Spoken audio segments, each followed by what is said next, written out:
Bagsak sa kamay ng batas ang isang binatilyo na kabilang sa top 10 most wanted person sa rehiyon ng Central Visayas matapos itong maaresto ng mga operatiba ng Cebu PNP sa isang operasyon sa Talisay City, Cebu. Yan ang tinutukan ni Patrolwoman Flora May Azares. Hawak ng kapulisan ng Cebu ang binatilyong top 10 most wanted person ng buong Central Visayas na may kasong rape matapos masakote ng mga otoridad sa Sentro Barangay Puok City of Talisay, Cebu noong ika-22 ng Hulyo ng taong kasulukuyan.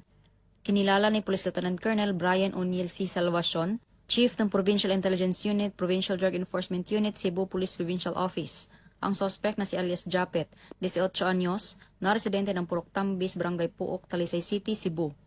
Ayon sa ulat ng pulisya, bandang alas 10:15 ng gabi, nang tuluyang mapasakamay ng mga otoridad ang suspect sa bisa ng warrant of arrest para sa kasong rape of minor sa ilalim ng Article 266A Paragraph 1D ng Revised Penal Code na inisyu ni Honorable Romeo Abelio Reyes, Presiding Judge ng FC 7th Judicial Region Branch 7 City of Talisay, Cebu, na walang rekomendadong piyansa.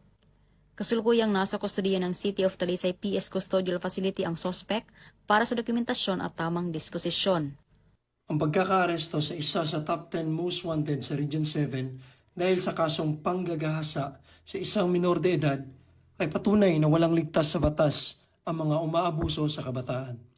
Sa pamamagitan ng pinagsanib na puwersa ng Provincial Intelligence Unit ng Cebu Police Provincial Office at Talisay City Police Station, na ipakita ang matatag na paninindigan ng ating kapulisan para sa hustisya.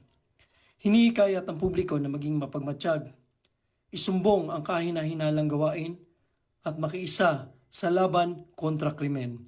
Sama-sama nating protektahan ang ating komunidad at ang mga kabataan.